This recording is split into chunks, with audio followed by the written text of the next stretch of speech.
Alhamdulillah, segala puja dan puji hanya milik Allah subhanahu wa ta'ala. Salawat dan juga salam kita hadiahkan kepada Rasul kita Nabi besar Muhammad sallallahu alaihi wa ala alihi wasallam.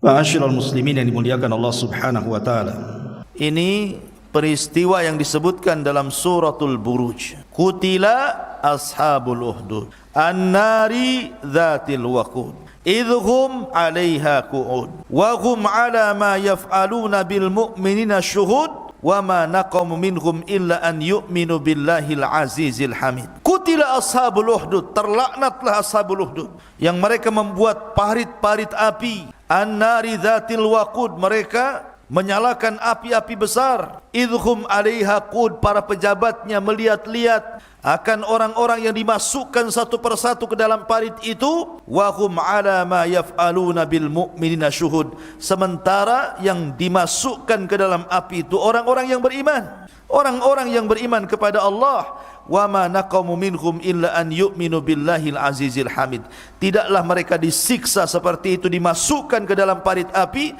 kecuali alasannya satu, karena beriman kepada Allah, zat yang maha kuat lagi maha terpuji. Bagaimana kisahnya?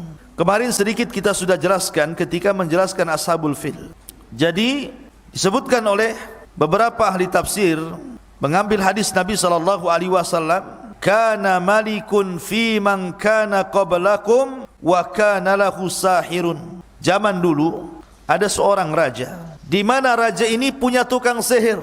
Falamma kabura sahir, ketika tukang sihirnya sudah tua renta, qala li malik, maka dia berkata kepada rajanya, inni qad kaburat sinni, sesungguhnya usiaku sudah tua, sudah renta, dan ajalku sudah dekat. Maka carikan gulaman fa'u'allimuhu as-sihra, carikan anak muda, ku ajarkan, ku turunkan seluruh ilmu sihirku kepadanya, supaya dia tetap bisa menjaga kekuasaanmu, hai raja. Jadi peristiwa ini terjadi di Yaman, di sebuah daerah namanya Najran. Di Yaman ada daerah namanya Najran. Di situ ada raja, nama rajanya adalah Dzunuwas. Dzunuwas ini rajanya, masyarakatnya disebut masyarakat Najran. Lah orang-orang Najran ini agamanya Nasrani, tapi rajanya Yahudi. Jadi Dzunuwas ini seorang Yahudi, sementara masyarakatnya Nasrani. Dan tentu Nasrani di zaman itu masih berpegang kepada ajaran Isa bin Maryam, masih mentauhidkan Allah, belum mengatakan Isa itu Tuhan, belum mengatakan Isa anak Tuhan, belum mengatakan Isa itu satu di antara tiga Tuhan. Tetapi orang-orang Nasrani di zaman itu belum sampai menyembah Isa, tidak, mereka masih menyembah Allah, meyakini Isa adalah Rasulullah.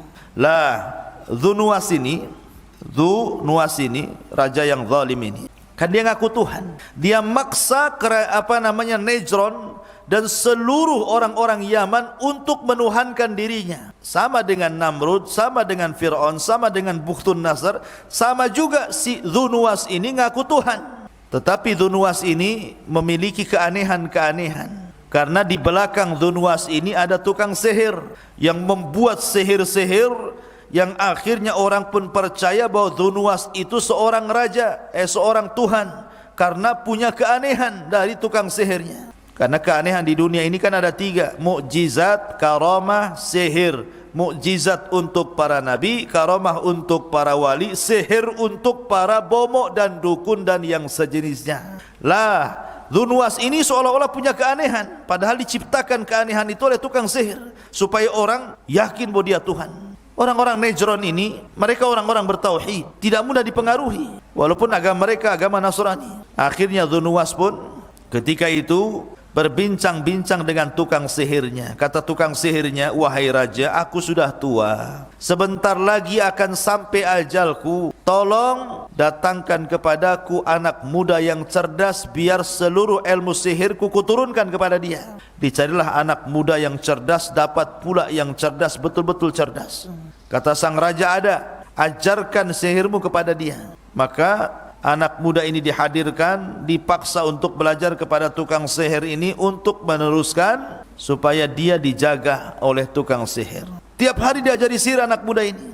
Masalahnya anak muda ini kalau berangkat dari rumahnya menuju rumahnya tukang sihir, tiba-tiba di tengah jalan dia melihat ada saumaah, ada gereja. Akhirnya dia pun penasaran masuk ke dalam gereja itu, rupanya ada seorang rahib, padri, seorang pendeta. Kemudian dia kenalan, kemudian dia ngobrol, akhirnya belajar kepada pendeta ini. Jadi kalau dia belajar berjalan dari rumah ke tukang sihir itu, 1 kali gayung 2 pulau terlewati. Maksudnya apa? Sekalian belajar kepada tukang sihir, mampir di gereja belajar juga kepada sang rahib. Maka anak muda ini mempelajari 2 ilmu yang berbeda. Kalau belajar kepada sang rahib, belajar tauhid. Kalau belajar ke dukun, belajar syirik. Kan susah nih, pelajaran yang berbeda. Maka setiap hari begitu, belajar ke sang rahib, kemudian belajar ke sang dukun tadi. Tetapi kan selalu telat tuh, selalu telat. Akhirnya kemudian kata sang rahib dikasih tahu, nanti kalau kamu dikatakan telat, bilang saja keluargaku menahanku, supaya sang dukun tidak curiga. Begitu setiap hari. Akhirnya kemudian terkumpullah 2 ilmu dalam dada anak muda ini. Tetapi keraguan mulai nampak tuh. Kayaknya enggak benar nih ajaran si dukun itu. Ketika itu dia melewati sebuah jalan, di mana jalan itu jalan rawan. Orang-orang kampung itu takut karena ada binatang buas di situ. Di mana binatang buas itu kalau datang suka memakan korban, memangsa dan membunuh. Anak muda ini ingin membuktikan ilmu si tukang sihir dan ilmu sang rahib itu. Dia cari itu binatang yang buas itu, setelah ketemu dia ambil kerikil. Kemudian dia mengatakan, ya Allah, kalau memang ilmu sang rahib lebih sakti, lebih hebat, lebih unggul dibandingkan ilmu tukang sihir, di tanganku ada kerikil. Bunuhlah binatang itu. Akhirnya dilemparlah kerikil kecil, kena pula kepalanya, enggak seberapa, langsung mati binatang itu. Menunjukkan bahwa ilmu sang rahib lebih unggul dibandingkan ilmu tukang sihir tadi. Padahal dia enggak baca-baca mantra. Ketika mati, masyarakat senang karena selama itu binatang itu suka ganggu. Tapi masyarakat mengira kalau itu adalah sihirnya anak muda itu dan mengatakan, zahara sihrur rajul, zahara sihrur rajul. Oh, sudah tampak sihirnya. Enggak sia-sia tukang sihir itu ngajari dia sihir, katanya. Padahal bukan ilmu tukang sihir yang dia praktekkan, ilmunya sang rahib. Ketika itu dia merasa bahwa ada keunggulan ilmunya sang rahib. Akhirnya dia campakkan ilmu sihirnya. Dia tidak mau belajar lagi. Kemudian dia pun akhirnya meminta saran kepada sang rahib. Kata sang rahib, ilmu yang kuajarkan kepadamu sudah cukup. Kau harus pergi, nanti kalau ada yang bicara soal ilmu yang kuajarkan kepadamu, jangan kau bicara bahwa itu ilmu dariku. Bilang saja dari Allah Azza wa Jalla. Rahasiakan namaku. Maka kemudian anak muda ini mulai berdakwah, mengajak manusia ke dalam tauhid, ke dalam agama Nasrani yang masih mentauhidkan Allah dengan cara pengobatan. Anak muda ini diajarkan berbagai macam pengobatan sehingga mampu mengobati orang buta jadi melihat. Sampai suatu ketika ada banyak orang masuk Islam. Rakyat Najran itu banyak masuk Islam ketika itu gara-gara dakwahnya anak muda ini. Sampai akhirnya sang raja ini punya menteri. Menterinya buta. Dia mendengar ada anak muda, seorang tabib bisa mengobati berbagai macam penyakit termasuk orang buta jadi waras. Dicarinya anak muda itu, kemudian mendapatkan informasi, didatangkan ke rumahnya. Anak muda, saya dengar kau bisa menyembuhkan penyakit buta. Kata anak muda, siapa bilang? Enggak bisa, yang bisa itu Allah.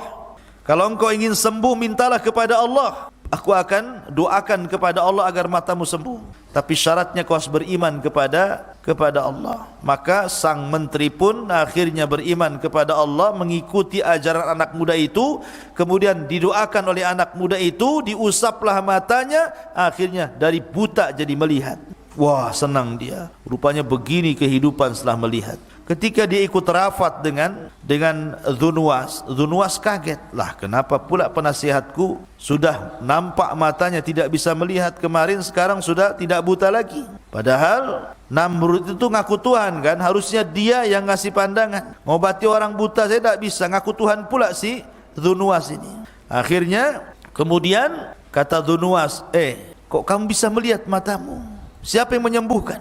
Sebagaimana pesan anak muda itu, jangan dikatakan aku yang menyembuhkan, tapi katakan Allah. Maka langsung reflekslah menteri ini mengatakan Allah yang menyembuhkan kedua mataku. Marah Dhunuwas ini. Kenapa? Karena dia ngaku Tuhan, kok ada Tuhan lagi?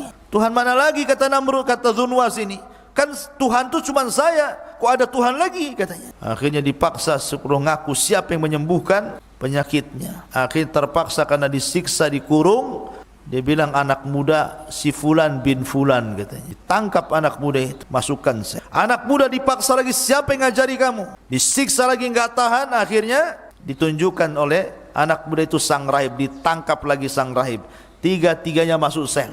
Akhirnya raja pun mengeksekusi 2 orang dan membiarkan anak muda itu. Pertama sang perdana menterinya sendiri, yang kedua sang rahib dengan cara digergaji dari atas kepala sampai ke bawah sehingga tubuhnya jadi 2. Digergaji dari sini sampai ke bawah, kemudian tubuhnya jadi 2. Mati-matilah digergaji. Ya, gimana pula tak mati. Akhirnya kemudian setelah kedua-duanya mati ini, maksudnya untuk jadi ibrah anak muda itu. Anak muda itu suruh murtad, tapi tak mau. Maka sang raja mengatakan kepada prajuritnya, bawa anak muda ini ke atas bukit, biar manusia menyaksikan betapa bengisnya diriku kepada anak muda itu, dan menjadi pelajaran manusia agar tetap menyembahku dan tidak murtad kepadaku. Dibawa anak muda itu ke gunung. Sampai di atas gunung, anak muda ini berdoa, Allahumma kfinihim bima syi'. Ya Allah, lindungi aku, terserah kamu bagaimana caranya ya Allah. Maka tiba-tiba gunung itu gempa, lini, dan prajurit yang membawa anak muda ke atas gunung pada mati semua, jatuh,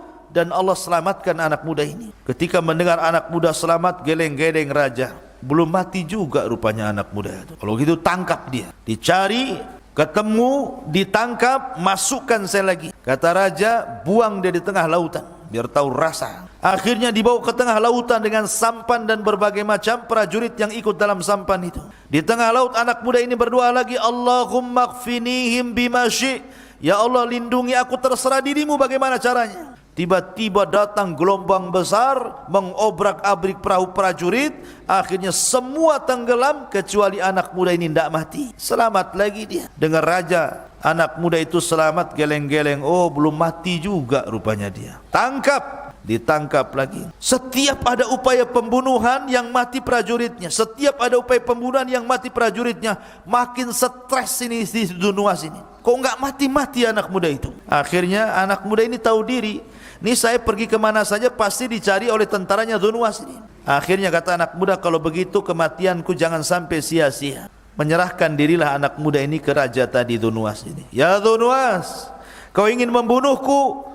Gampang, cetek itu. Sediakan saja busur. Aku punya anak panah. Nanti kau ikat aku di tiang gantungan, kau arahkan busurmu kepadaku, pakailah anak panahku. Tepatkan bidikannya ke pelipisku, ke sini pelipis namanya. Dan jangan lupa, ini yang paling penting.